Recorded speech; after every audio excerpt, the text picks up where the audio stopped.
Good evening, everybody. System Chalk here with the 176th episode of our first YouTube run through the House of Light expansion to Book of Hours, playing as the Archaeologist. I will introduce the journal in a little bit, but I do owe some of you who watch on the regular updates an apology.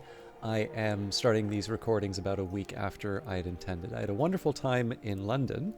I didn't get to see everything that I wanted, and that's partly because I got sick, which I think you can probably hear a little bit through my voice. And as a result, I started to try and do some episodes, couldn't work it out. I also tried to do some during the middle of the week, just to try and get 2 out, but I am recording these on the weekend now. But we should be back to a regular schedule, so that will be Monday, Wednesday, Thursday, and Friday episodes. So, the Sandscar Journal. I am the librarian of Hush House, and this journal will record what arose from my crime and my curse. The archaeologist's dearest wish when they came to the house was to record a history where their crime could be forgiven or redefined. But you can complete the game by recording any history. You might wish to begin your studies with a Skolakosophy wisdom. I opened a tomb and found too late that it was a prison. The plague that I released is now my shadow, or perhaps I am its reflection. It is too late to set matters right, but it is never too late to protect the future from the past. In Hush House, I can do no harm. Perhaps I can even make amends. Now, the other drawback that I have for this playthrough is that I do have the notes that I write on my tablet, but it's been about a month since I've played this particular save, so I know we're opening up different parts of the house. I don't recall if I was reading any specific texts. We'll maybe work on that in in today's episode. We did finish a salon, which we can see here through the marker, and we are opening up the wing-haunted cave. A drunken whirl of bats drives me back, perhaps literally drunken. There's a faint but definite brandy smell. Now, I thought we had been working on the lowest level pumps, but it would appear... Oh no, we did, but it's the menacing phosphorescence. Okay, so I will leave that aside. This will probably be the bigger revelation. I think I've said this in previous episodes before, but it's always sort of fun when you compare some of the rooms in this lower level. There's just one of those indicators of... whether you're sort of clicking with the game. You can make a bit of an inference in terms of the shrines that appear. If you, obviously if you've played the game before, there's no surprises, but there's a few little indicators to suggest what we should expect behind the honeyed forbidding. But I think at this point we're ready to unpause. We'll see what the rest of the day brings. And I think as far as this episode is concerned, I'm not expecting to make a lot of progress through the day, and this will partly be because I'd like to work out... Alright, so we've got a sea stories I want to work with. I don't actually recall what that was for. And I have a foresight, but we're already carrying the secret threshold. But yeah, so I'd like to work out what's going on with the sea stories, and from that I will be... I'll be reading a few more of these things. I remember doing some ordering in terms of these different books, but I don't recall exactly.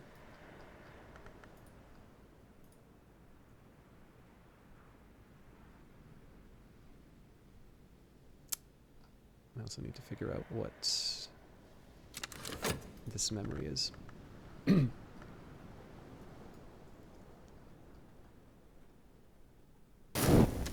Memories fade, assistance departs, but the soul is refreshed. Okay. So, first things first, let's figure out what's happening with the sea stories. So normally here I would have sort of a to-do list with these lessons. Unfortunately, I don't.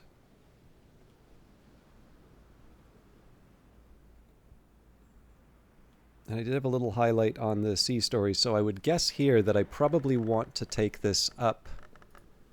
So this is currently level 6. And when I take a look, so I've got the tree of wisdom. So I've got Ithistry, Illumination, Hushery, Nyctodromy, Skolakosovy, Bosque Preservation, and Birdsong. And I've got the different I've got sort of my candidates for some different roles, and if I recall correctly, in a previous episode, I actually rearranged a few of these. So I notice here that there's a little 7 written beside sea stories, which is clear enough for me. You know, put the points in, get the Grail and Moon by any means necessary, and we will level that up. I think let's get that started now.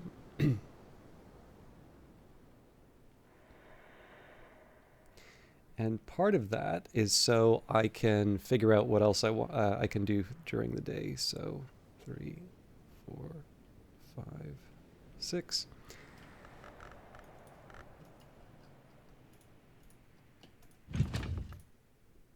So the secret threshold does not have Moon or Grail. Okay, so the first focus that I'll have here will be on anything that I can... anything that isn't going to be generated through one of my other visitors, or helpers.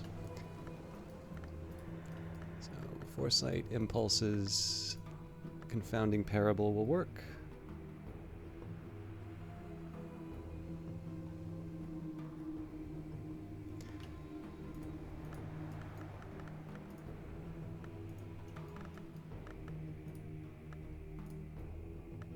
Contradiction.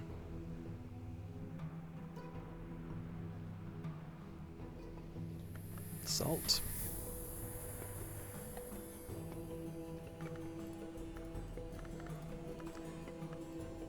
Now, Gossip does have Grail, but it's one that could be generated through conversation. Beguiling Melodies, on the other hand,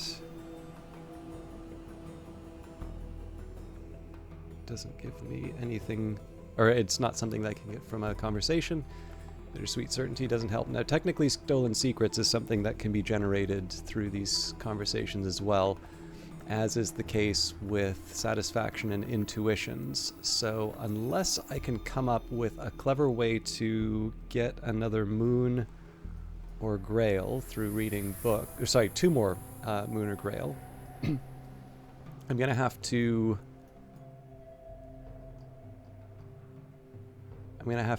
get at least a couple. But you know what? I think I'm okay with that, just because it's going to be the first thing that I read the book for. So I'm okay with that. Now, the other thing that I want to try and do here, I've done these little dots beside a few of my skills. So Pearl and Tide was one that I believe I was still working on. In fact, if I recall correctly, also wasn't that... Oh, yeah, that's way at the bottom. Okay. So I definitely want to put some effort towards that. I'm just looking for anything that's somewhat low on the list. I think Putrefactions and Calcinations was another one. Now, this is a bit of a tricky one, too, because both of these are technically competing for Moon. I think Insects and Nectars was another one.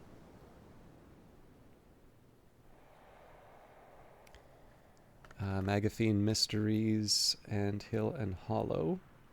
I might put a slight preference towards Magaphine Mysteries. Okay. So,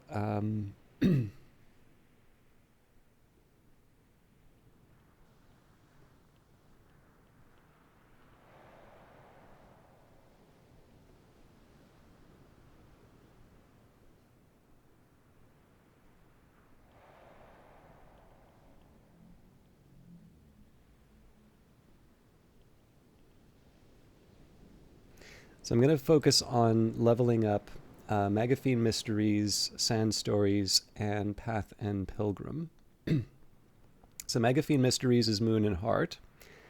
Path and Pilgrim, I believe, has a Rose side to it.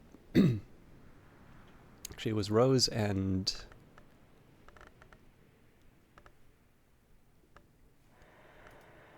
Rose and scale. Okay, so I want to pay attention to that. I don't believe I have many other scale requirements. Oh, one more. Excuse me. And then sand stories, which is rose and moon. So what I'm noticing here is when I've got my, so the list that I had written out here, so basically Pearl and Tide, Putrefactions, Calcinations, Insects and Nectars, Megaphene Mysteries, Hill and Hollow, Sand Stories, Sea Stories, and Path and Pilgrim. And I believe... These numbers actually don't quite add up for me, but I noticed that Moon by far was the highest in demand, whereas things like sort of Scale and Rose and such were a little bit easier to come by. Now, one of the things that I think is easiest to work with heart-wise, we do have stitching and binding, and we know that we don't have any sky to work with, so I'd like to put that fairly high on the list. Quenchings and quellings, if I recall correctly, had another... Yeah, the winter would help with... Oh, which was it?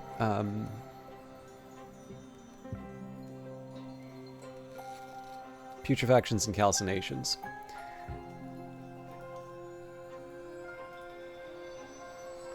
In fact, I suspect we're probably oversubscribed. Maybe I want to try and do the Book of the Extinguished Heart first, just because it's such a high level of heart. Okay. Let's... I'm actually really trying to think how I'm going to pull this off. Okay, so Book of the Extinguished Heart.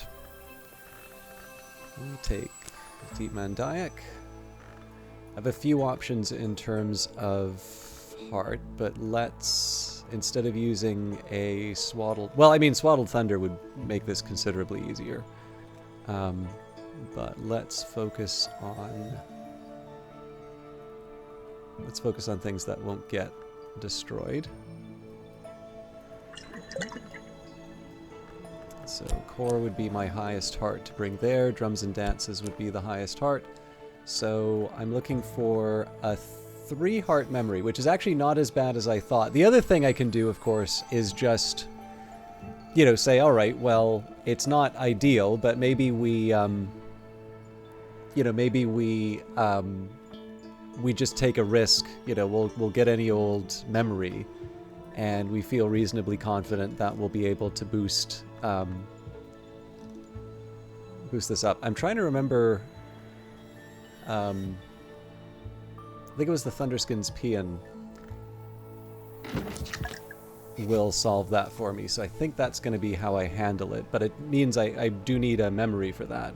So here's what we're going to do. So first question would be, do I want to try and open up a room? Heart and nectar wise, we don't have any obvious candidates for today. And then from the moon and nectar side again, unless I bring in a specialist, there's no major reason for me to follow through on that right now. So we will bring in Denzel for conversation. I will still earn a bit of money at the Sweet Bones. And it will be a longer term, effort in terms of the, like, building up to reading the Book of the Extinguished Heart. So what I'll do is I'll get my memories for leveling up Sea Stories, and then I will generate I'll generate a heart memory and get to work on that as well. So here we'll do Instruments of the Heart. Here I'm going to just get the memories that I need for Grail. Or it's not Grail, Sea Stories. So I think I'm just going to start from the beginning for all of the different for all of the different memories. I know I was trying to do them in some sort of an order, but I am definitely not going to remember what that was.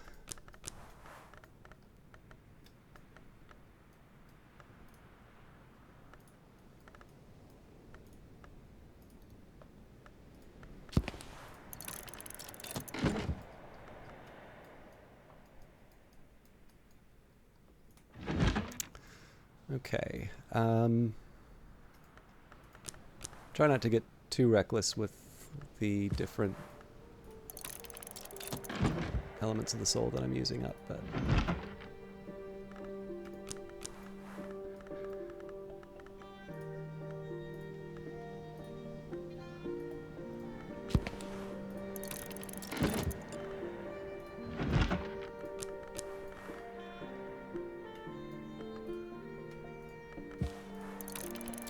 Okay, so I've got a little bit of extra space for a... Actually, I'll use the shaft in this case. Excuse me. Again, excuse me. Alright. So I wanted to learn what the memory was for the Twin Serpent Tantra. And then the other question that I have here, so we've got towards a fundamental aesthetic, we've got the serpent root, we have the sun's design. Oh yes, okay, we have read all of these. Sorry, for some reason I thought I'd left one unread, but each of these have a mastery. Okay, well, I can try and acquire a few more, but I don't think I'm quite ready to do that yet. So, which of these do I want? You know, the funny thing is I don't think I've written down the Newman. We should be fine. I can probably make some guesses in terms of what I need.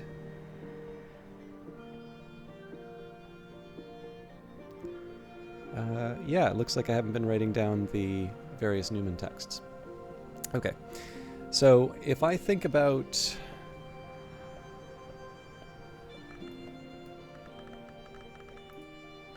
I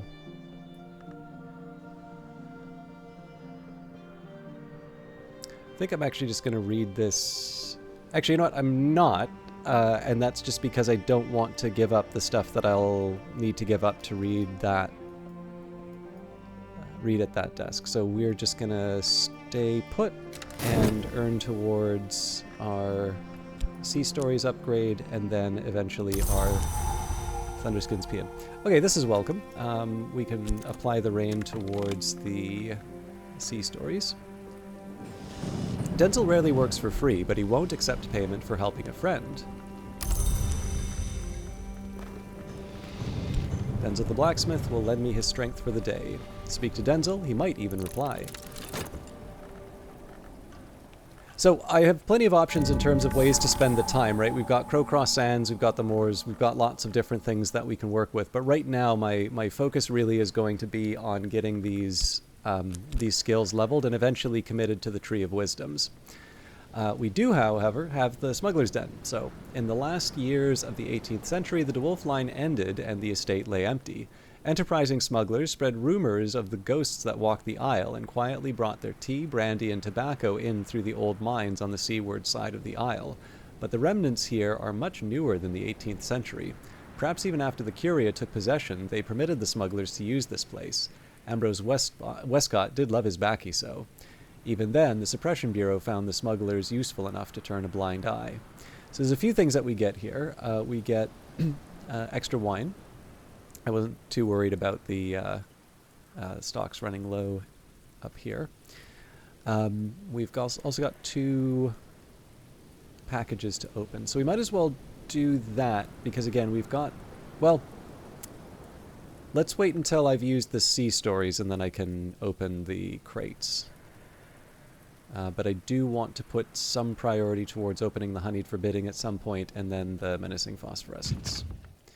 I've carried a memory like a flambeau safe through the mazes of night.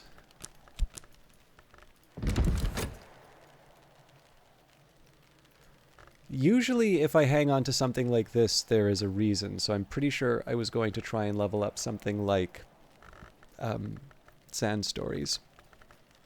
But I've made my choice on the Book of the Extinguished Heart.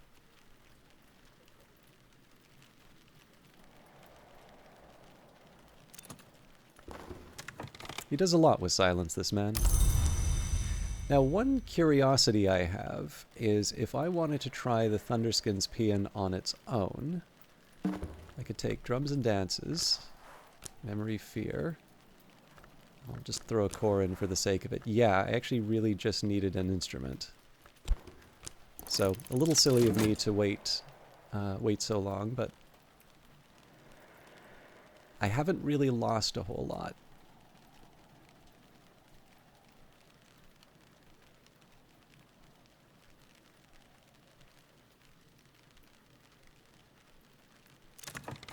Alright, so the first thing I'm curious about is... pattern. Alright. Not quite what I intended, but...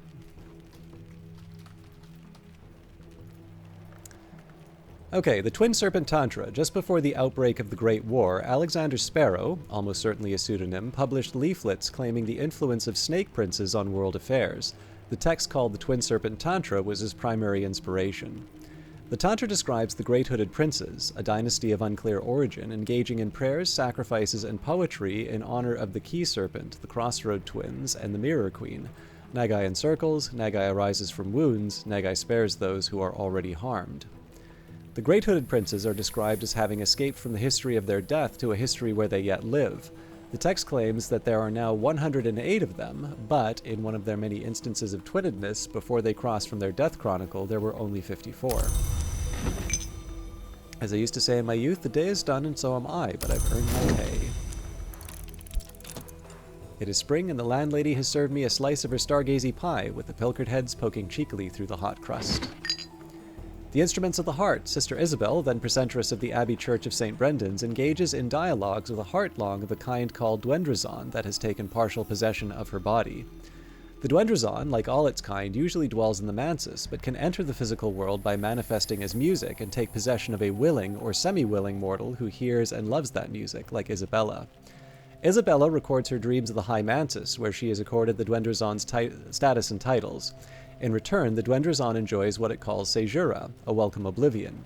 Our mostly blessing is that we may never cease, except in Caesurae.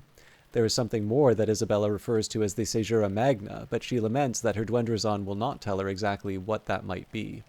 The Locksmith's Dream Portions and Proportions, the second volume of Teresa Galmier's examination of parallels in the mystic dreams of artisans. The frontispiece has been slashed with a razor. In this volume, Galmier records fewer dreams and explicates more on her own elaborate theories. We see this again and again. What is below can't escape what is above. The finest artisans all dream of the white door in the end. I'm no artisan, only a scholar.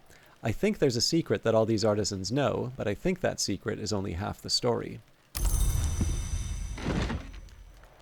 An Exorcist Field Manual, a practical guide to troublesome dead, grounded in theory but with a clear focus on their disposal by the redoubtable Detective Ostiary Wheelock of the Suppression Bureau. The dead usually avoid light as the most immediate manifestation of eternity, which has no place for death. However, those dead uplifted by gold, that is to say touched by an actinic theoplasma, happily bought about in daylight and are perhaps strongest at noon. If you are dead but uplifted by green, that's the ring-use blessing. The crown growth offers a similar but nastier benefit. This is how burgeoning risen come about, but there are different degrees of sentience and freedom depending on which growths are involved.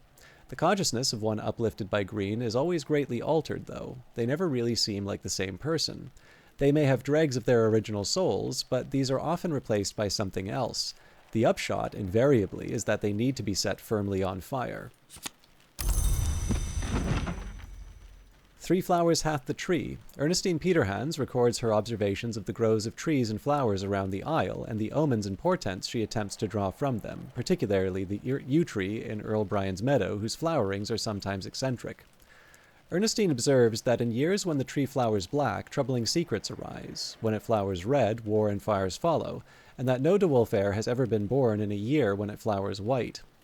Ernestine attempts to use the tree's growth to advantage in her business affairs, but it fails. She is evidently very concerned when Hendrik de Wolf's grandson Giles runs off with the pale trollop Hafren in a year where the tree flowers white. She begins to fear that she has entirely misinterpreted all the relevant omens. She is deeply concerned for the continuation of the de Wolf line and prays for Giles' return. The Orchid Transfigurations, A Birth, the second volume of a compilation of quasi-Rosicrucian allegories, supposedly by Robert Flood. This is in the original Latin. Flood, or pseudo-Flood, suggests alignments between the alchemical tradition of Rubidoux and the older Grail traditions, through the Pine Knight's quest for the Cinnabar Cup. Seek the cup in the birthing bed, the Pine Knight is told. The midwife at the birthing bed, to his amazement, is the Mountain Mother. In a fit of awe, he both gelds and flays himself. The vigilant storm bursts joyfully from the remains. Okay, and one more. The Crossing to Noon. The mystic Garcia Sauri gives a picturesque account of the adventures of Franklin Bancroft, Prince of Wines, and Ava de Wolf, the Pale Lady, on their way to the hidden island of Noon. For a long time, the Blackbone pondered her next move, until the moon dared to peep from behind a cloud, and the prince completed the composition of his third sestina, but the lady met the blind gaze of its open pores, waiting for the tide. Garcia Sauri acknowledges in an epilogue that it is widely known that Ava in fact tragically drowned herself and her twin infant granddaughters without ever making such a journey, but he adds contemptuously, it is also widely known that the city unbuilt will so remain, that only one history is ever written, and that Janus is a Mansus prank. Alright, so, first things first, we want to deliver on the level up for sea stories. Now, I'm going to change it up a little bit in terms of how I level this up. So one of the things that I want to try and do out of here is, so first thing I want to do is take the Gossip and the Satisfaction. So these will be the two that are related to, or that are kind of replaceable. The other thing that I'd like to work on where I can is anything that is primarily Grail focused. So there might be a question, do I want to hang on to the Rain or not? It does give me Nectar. It also gives me Grail. And given that I don't really have any Nectar that I'm pursuing, this makes sense to give up just because I'm not potentially going to repurpose this. Now, Secret Threshold isn't relevant, Fear isn't important, Pattern doesn't work in this case, and Cheerful Ditty was for something else. So, apparently I was one short.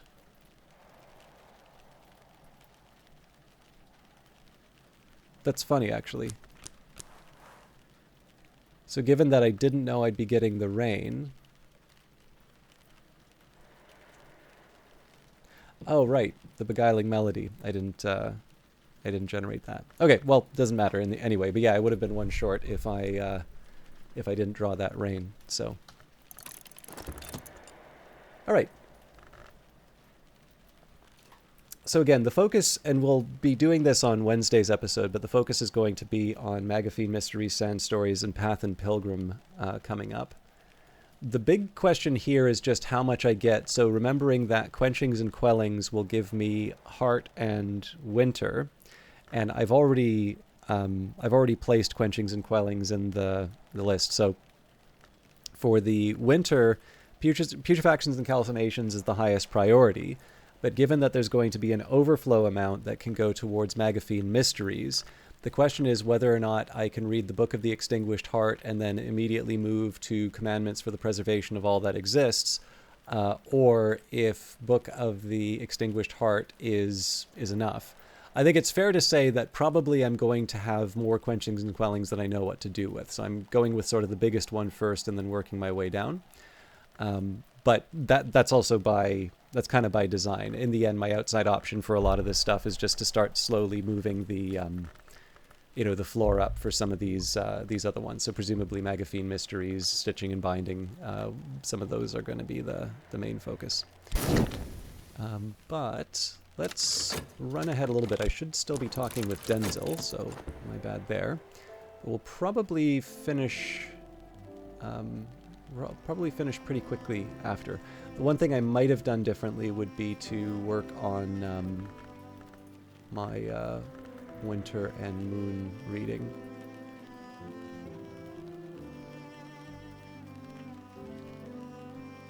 I'll wait for the drum to finish. The skill is now level 7. Its power aspects have also increased. So here, we'll open up the Forsaken packages. We'll use Shot for that. Crack open the container, delight in your discovery. And he does a lot with silence, this man. Okay. So I think this is probably a good enough place to wrap it up. So we will, in the next episodes, we'll finish off the Thunderskin's Paean. So that will be available to us in 40 seconds. From there, we will... our main goal is going to be the Book of the Extinguished Heart. If I can, I don't think it's that much to expect that we can also read Commandments for the Preservation of All That Exists. Maybe we'll do that tomorrow just for security. Because this one is stitching and binding, I can really only place it towards Magaphine Mysteries. So there's sort of a big question in terms of how far I want to or can take that. But we still have plenty of time left in the spring, so I'll probably leave it there. And then at some point I'll have to make a decision in terms of when and how I want to pursue the honeyed forbidding. There's an argument to just, you know, even Denzel, but at the very least, you know, bring in somebody like Mrs. Kill and use the Swaddled Thunder. I know there's the great lament that it's now a device, but the fact of the matter is I just don't have that much left to do. So opening up the honeyed forbidding and then focusing on the menacing phosphorescence seems to be a decent enough strategy. But at this point here, I think especially because we're anticipating a Numa before too long, I don't think it would hurt to get the skills in place. And then once we do that, we can maybe start focusing a little bit more on the various events. I've always had a little bit of a question mark for this specific playthrough, because when I completed my run on Twitch, I definitely found a way that I can kind of go through the affairs a bit faster. But I don't know, like Book of Hours is not exactly the sort of game that you want to rush through. It's nice to sort of take your time and sort of drink in the atmosphere. But on the other hand, I am going to be wanting to focus on the various... I want to kind of focus on the various guests a bit more than I have. So I think maybe once we get to the point where unlocking these various vaults, I might start thinking about a little bit more aggressively inviting the various guests and finding out what they're about. But that'll probably take us well beyond this week. Thank you very much for watching. Thank you for enduring the unexpected absence in the first week of September. But I'm looking forward to having more regular updates for you in the near future. Until then, take care.